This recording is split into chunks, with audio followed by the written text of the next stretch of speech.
अस्सलाम वालेकुम व रहमतुल्लाहि व बरकातुहू। जनाब कलीम हफीज साहब,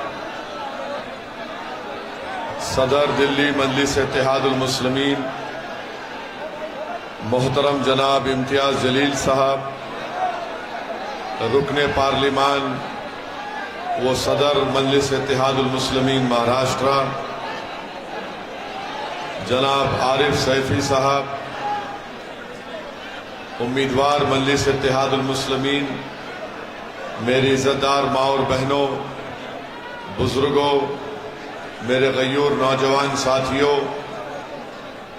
और मेरे तमाम मजलिस के रुफ़क़ा,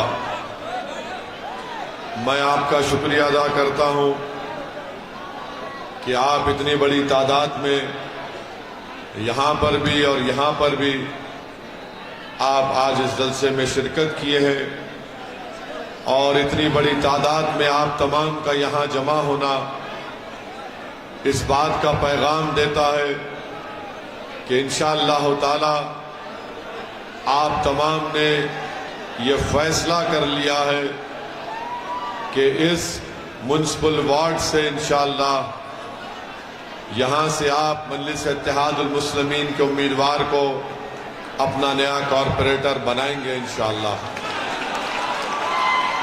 मेरे अजीज दोस्तों और बुजुर्गों, यहाँ पर 5 साल पहले आपने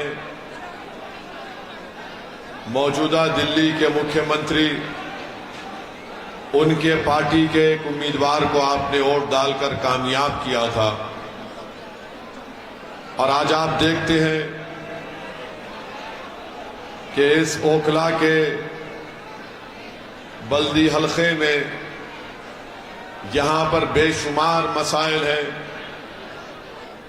आप मुझसे बेहतर जानते हैं कि दिल्ली का मुख्यमंत्री सारी दुनिया में ये ढंढोरा पीटता है कि हम दिल्ली में सबको पानी फ्री में दे रहे हैं, मगर इस वार्ड में पूरे ओखला में कहीं पर भी साफ पीने का पानी दस्तयाब नहीं होता है। जो ज़ेरे जमीन पानी है वो पीने के लिए ठीक नहीं है, वो पानी में नमक है। और आप मुझसे बेहतर जानते हैं कि इस अहलियाने ओखला को महाना 1000 से 1200 रुपये पानी पर खर्च करना पड़ता है ताकि वो पानी पी सके और उस पानी को अपने घर के जरूरियात के रोजमर्रा में इस्तेमाल कर सके। अब आप खुद ये फैसला करिए कि जो हुकूमत जिसका मुख्यमंत्री है और उस पार्टी का म्युनिसिपल कॉरपोरेटर है, उसने ओखला की आवाम को साफ पीने का पानी का इंतजाम नहीं किया, क्या वो आपके वोट का मुस्तहिक रहेगा? जिसने आपको पानी नहीं दे सका, क्या वो आपका वोट का मुतालबा कर सकता है? मेरी नजर में पानी एक बुनियादी चीज होती है और हर एक को पानी मिलना चाहिए, मगर यहां पर ओखला में दिल्ली के मुख्यमंत्री और उनकी पार्टी ने ओखला की आवाम को पीने का पानी तक मुहैया नहीं किया। आप जानते हैं कि यहां पर मदरसा है ठोकर नंबर 8 अहले हदीस मस्जिद के सामने, वहां पर एक कचरा डाल दिया जाता है, इसको भी हटाने का इंतजाम नहीं किया। बल्कि आप ये भी जानते मेरे अजीज दोस्तों और बुजुर्गों कि अबुल फजल एरिया में वहां पर भी एक डंपिंग यार्ड बना दिया गया और रोड पर कचरा डाल दिया जाता है, जिसकी बदबू से तमाम आवाम परेशान रहती है। एक और गार्बेज डंप यार्ड बना दिया गया अल शिफा हॉस्पिटल अबुल फजल एरिया में, यहां पर भी खुली मोहरियां हैं। अब आप अंदाजा लगाइए कि क्या क्या तकालीफ का सामना आपको नहीं करना पड़ता। 2007 में ओखला में एक गवर्नमेंट हॉस्पिटल बनाने का ऐलान हुआ और 2007 के बाद ऐसे 4 अस्पताल गैर मुस्लिम इलाकों में बन गए, मगर ओखला में सरकारी अस्पताल अब तक नहीं बना। और सरकार केजरीवाल की है और कॉरपोरेटर उन्हीं की पार्टी का है। शाहीन बाग में खुली ड्रेन है, रोड नहीं है, बल्कि रोड पर खड्डे ज्यादा हैं। आप बताइए कि फिर 4 दिसंबर के दिन आप कैसे यहां पर उनको वोट दे सकते हैं। ओखला में अगर कोई अपने घर की तामीर करता है तो उसको रुश्वत देना पड़ता है, रुश्वत वर्दी वाले को भी देना पड़ता और एमसीडी के लोगों को भी और कॉरपोरेटर के लोगों को भी। तो कोई घर की तामीर नहीं कर सकता बगैर रिश्वत दिए। और आप इस बात को जानते हैं कि एक बाज़ाब्ता एक रिसर्च हुई, स्टडी हुआ। उस स्टडी का नाम यह था कि early educational marginalisation for Muslim children in India, N analysis of nursery school admission in private schools of Delhi. Muslim children who applied to private unaided schools in Delhi at nursery level, only less than 3% of children got admission.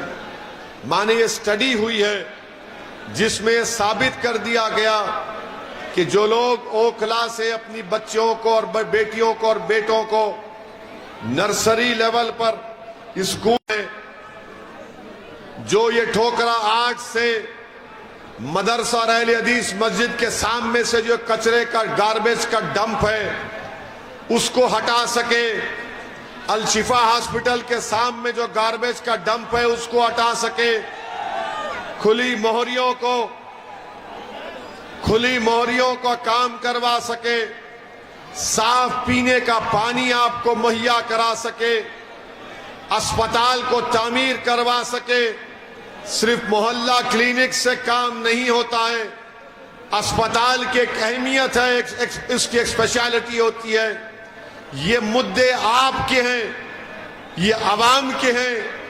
इस पर आपको अगर एक मुस्बित फैसला आप लेंगे तो मुझे यकीन है कि इंशाअल्लाह ताला आप 4 तारीख के दिन पतंग के निशान पर मजलिस इत्तेहादुल मुस्लिमीन के हक में अपना वोट का इस्तेमाल करेंगे। दूसरी बात कि यहां पर आपने असेंबली में और इस वार्ड में आपने छोटे रिचार्ज की पार्टी को कामयाब किया। और आप जानते हैं कि दिल्ली के मुख्यमंत्री कितना झूठ बोलते हैं सेकुलरिज्म के बारे में। मेरे ख्याल से अगर लंबा फेंकने का अगर कंपटीशन होगा कि कौन सबसे ज्यादा फेंकता है, मोदी फेंकता है या केजरीवाल फेंकता है, तो मुझे लगता है कि दोनों बराबरी पर आ जाएंगे झूठ बोलने और फेंकने में। यही दिल्ली का मुख्यमंत्री था जब यहां पर फसाद हुआ। तो फसाद जब हो रहा था, एक स्टेटमेंट दिखा दो दिल्ली के चीफ मिनिस्टर का जो फसाद को कंट्रोल करने के लिए, कम्युनल राइट को रोकने के लिए था। ये वाहिद चीफ मिनिस्टर है जब हिंदू और मुसलमानों में नफरत की आग लग गई तो ये बजाय उस आग को बुझाने के, ये बुज़दिलों की तरह अपनी पीठ दिखाकर जाकर महात्मा गांधी के समाधि के पास बैठ गया अपने मंत्रियों को लेकर। अरे अगर गांधी का तू भक्त था तो तू आता इस इलाके में, तो सब समाज के पास जाकर तुम कहते कि भाइयों शांति को बरकरार रखो, ये नफरत ठीक नहीं है। मगर ये मुख्यमंत्री बुज़दिल था, भाग गया। यही मुख्यमंत्री था जब शाहीन बाग का आपने तारीखी एहतजाज किया जिसमें आपके एहतजाज से सारे मुल्क के लोगों को एक नई क़ुव्वत मिली, एक नई तवानाई मिली। यही मुख्यमंत्री का बयान आपने सुना होगा कि केजरीवाल चीफ मिनिस्टर ने कहा था अगर मेरे अख्तियार में होता तो मैं शाहीन बाग को आधे घंटे में खत्म कर देता। केजरीवाल, अगर तुझ में हिम्मत नाम की चीज नहीं है तो बुज़दिल है। अगर हिम्मत है तो आजा, चुनाव से पहले ओखला में बता तूने ओखला के लिए क्या किया। शाहीन बाग को आता तो हमारी वो बुजुर्ग माए तुझे हाथों हाथ दे लेती, तो इसलिए नहीं आया यहां पर। आओ मुख्यमंत्री केजरीवाल, आओ ओखला को आओ, आकर रिपोर्ट दो तुम्हारी कि तुमने ओखला में क्या किया। चुनाव से पहले आकर दिखाओ कि तुम्हारा कॉरपोरेटर, जिसको तुमने कॉरपोरेटर बनाया, उसने ओखला की आवाम को कैसे धोखा दिया। जब उसका नेता धोखा देता है तो उसका छोटा भी धोखा देगा। तो ये दोनों मिलकर धोखा दिए हैं। मेरी इज्जतदार मां और बहनों, आप जानते हैं कि जब कोविड की पहली वेव चल रही थी तो उस वक्त ये पहला शख्स था पूरे भारत में जिसने अपनी नफरत की वजह से, अपने जहनी छोटेपन की वजह से, ये पहला शख्स था जिसने कोविड फैलने की जिम्मेदारी मुसलमानों पर डाल दी। सारी दुनिया में कोविड फैला, चाइना से शुरू हुआ, पूरे दुनिया के मुल्कों में फैला, मगर ये वाहिद केजरीवाल था जिसने कोविड फैलने की जिम्मेदारी सुपर स्प्रेडर मुसलमानों पर डाल दी और कहा कि तबलीगी जमात जिम्मेदार है। आपको याद होगा कि दिल्ली हुकूमत की तरफ से एक लिस्ट आती थी कि कितने लोगों को कोविड हुआ, कितने डिस्चार्ज हुए, कितने टेस्ट हुए, तो उसके बाजू लिखा जाता था तबलीगी जमात सुपर स्प्रेडर। आप बताइए इसकी जहनियत क्या है इस मुख्यमंत्री की कि बैठकर मुसलमानों को बदनाम किया तबलीगी जमात का नाम लेकर। अगर आज भी कोई ये कहता है कि केजरीवाल सेकुलर है तो पूछो उस सेकुलर आदमी से कि कोविड के जमाने में तबलीगी जमात को क्यों इल्जाम लगाया। कोर्ट में मुकदमा गया और कोर्ट ने केजरीवाल के पूरे इल्जामात को झूठा साबित किया। मेरे अजीज दोस्तों और बुजुर्गों, भाई साहब रुक जाइए, शटर का रुक जाइए, थोड़ी देर रुक जाइए।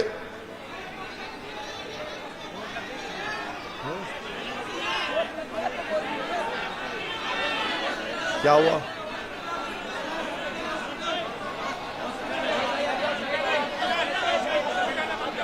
अच्छा हॉस्पिटल है, उठाइए शटर, फिर हम रुकते हैं। हम केजरीवाल की तरह नहीं है।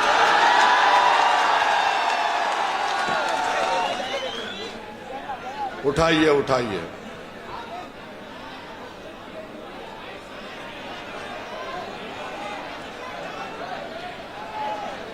बोले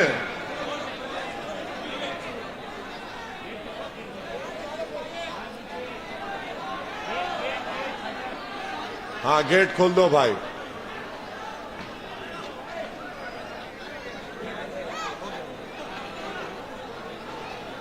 ओके, यू आर हैप्पी?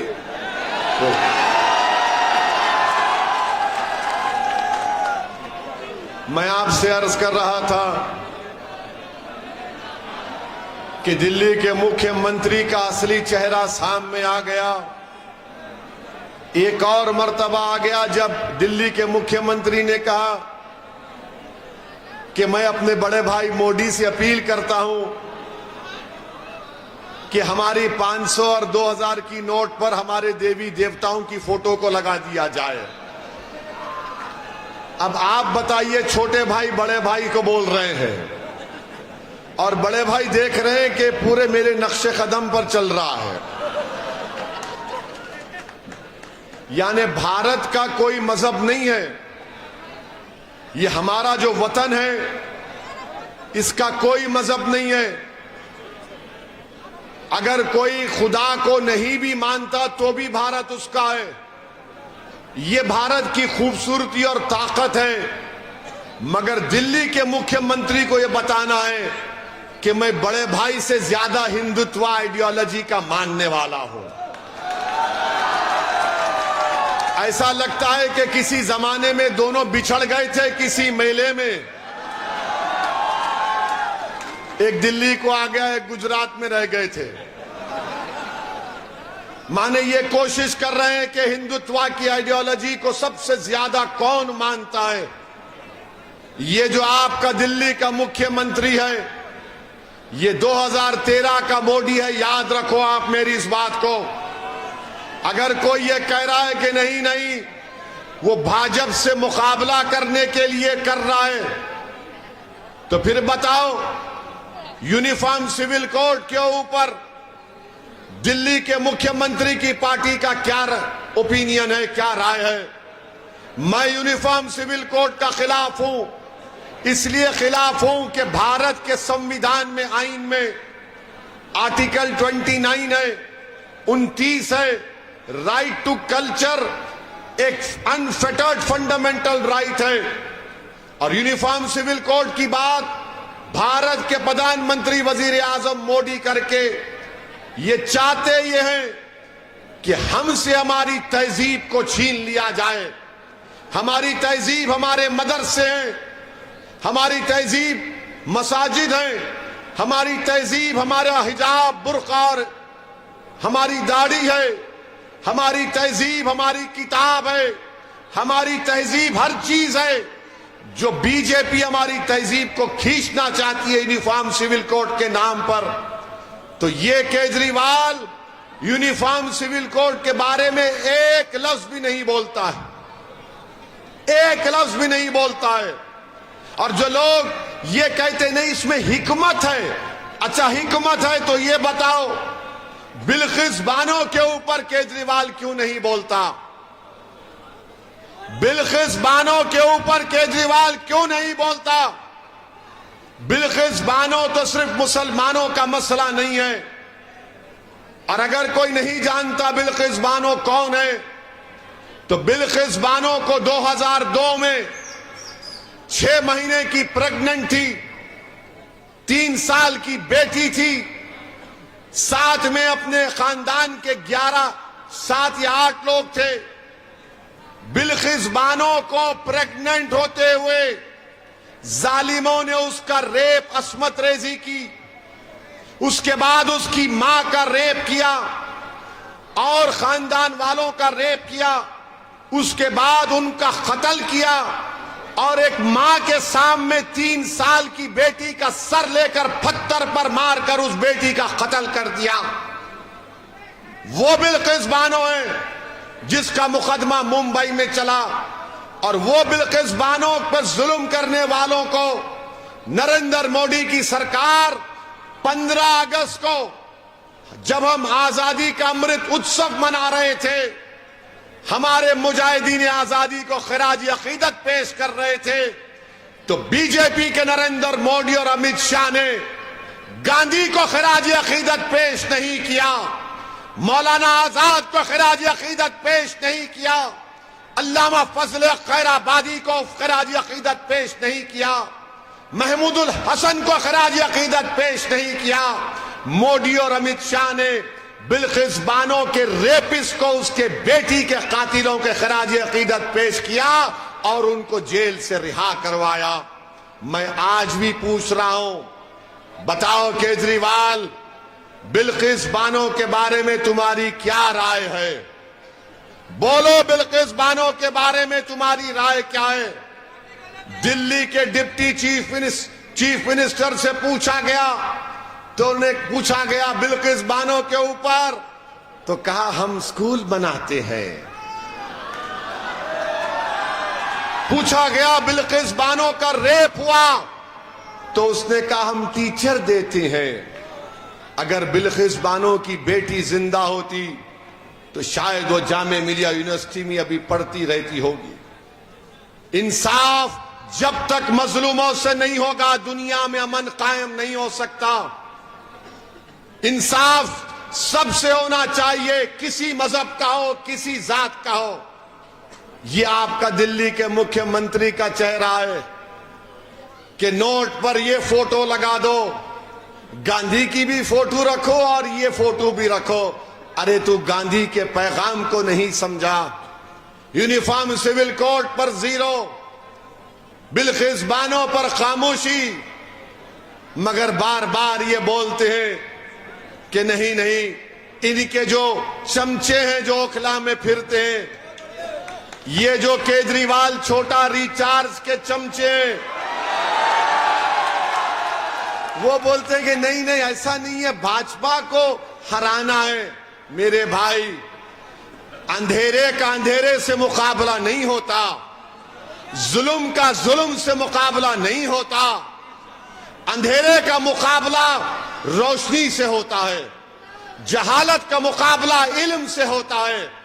अगर कोई चापलूसी करता है और ये कहता है कि नहीं नहीं मैं केजरीवाल का भक्त हूं, तो तुम केजरीवाल के भी भक्त हो और मोदी के भी भक्त हो तुम लोग, क्योंकि दोनों में कोई फर्क नहीं है, दोनों में कोई फर्क नहीं है। मेरी आपसे गुजारिश है कि पहचानिए इन लोगों को कि दिल्ली में जब आप अल्पसंख्यक समाज मुसलमानों के इलाके में आते तो कहते हैं आपसे कि बीजेपी और मोदी को हराना है, जब किसी और दूसरे इलाके में जाते तो कहते हैं कि मैंने यहां पर स्कूल बनाया, हॉस्पिटल बनाया, पार्क बनाया, रोड बनाई, आपको फ्री पानी दिया। अरे केजरीवाल, यही जबान तुम ओखला में आकर बताओ, यही बात आकर ओखला में करो। नहीं करेंगे, डराएंगे बीजेपी से। याद रखिए, कानून सबके लिए बराबर है। बाबा साहिब अंबेडकर का बनाया हुआ संविधान और आईन सबके लिए बराबर है। कानून मोदी के लिए भी बराबर है तो ओवैसी के लिए भी बराबर होगा इंशाअल्लाह। वो गए डराने के दिन, हमारे जिंदगी का फैसला अल्लाह करता है। और अगर आपने देख लिया कि जब फसादात के बाद जब बच्चे जेल में थे तो क्या कोई केजरीवाल का आकर उन बच्चों की, उन घर वालों की पूछा हालत कैसी है? आपने हालात का मुकाबला किया। और आज जो लोग केजरीवाल के चमचे यहां पर फिरते हैं, उसकी गुलामी करते हैं, मेरे सवाल का जवाब दो। खालिद सैफी जेल में है, खालिद सैफी जेल में है, और खालिद सैफी की बीवी, उसकी पत्नी, उसकी वाइफ रोते हुए वीडियो जारी करती है कि खालिद जेल में बीमार है, अगर इलाज नहीं होगा तो खालिद को कुछ हो जाएगा। बताओ केजरीवाल के चमचों, तुमको खालिद की तकलीफ याद नहीं आई?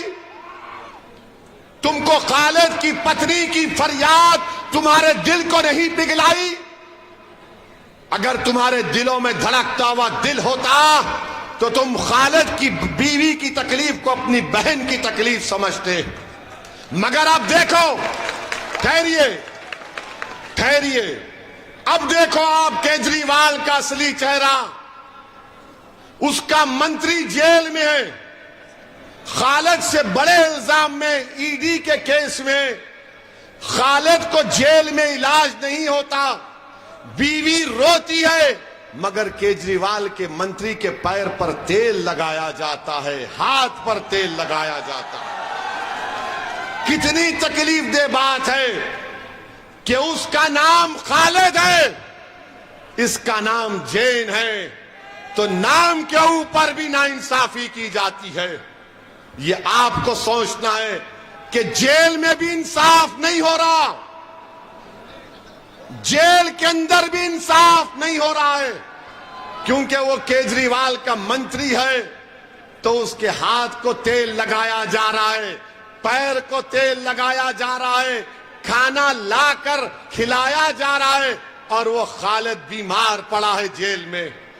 मेरे अजीज दोस्तों और बुजुर्गों, ये फैसला आपको करना है 4 तारीख के दिन। अब रहा सवाल कांग्रेस पार्टी का। कांग्रेस पार्टी बहुत बूढ़ी हो गई है। कांग्रेस पार्टी के जो नेता है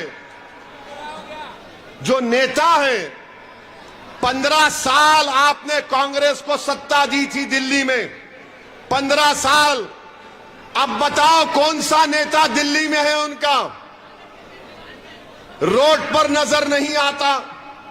उनका नेता पूरे भारत में पैदल फिर रहा है, पैदल पैदल पैदल पैदल। चुनाव गुजरात में है, भाई साहब मध्य प्रदेश में है, कैपिटल दिल्ली में लड़ाई चल रही है, भाई साहब बता रहे हैं कि कैसे आरएसएस से बैठकर मुकाबला किया जाता है। तो कांग्रेस को वोट देना वोट जाय करने के बराबर है। अब कांग्रेस में दम कम नहीं रहा। अब कांग्रेस सिर्फ म्यूजियम में रहेगी इंशाअल्लाह ताला, आप देखना। कांग्रेस अब म्यूजियम में नजर आएगी। हमारे अब्बा थे, दादा थे, परदादा थे, ये इनकी फोटो है। वो उस जमाने में ऐसा करते थे। अबे तू क्या कर रहा है? ने मैं फोटो लगा के खुश हूं दादा की। ये कांग्रेस पार्टी है।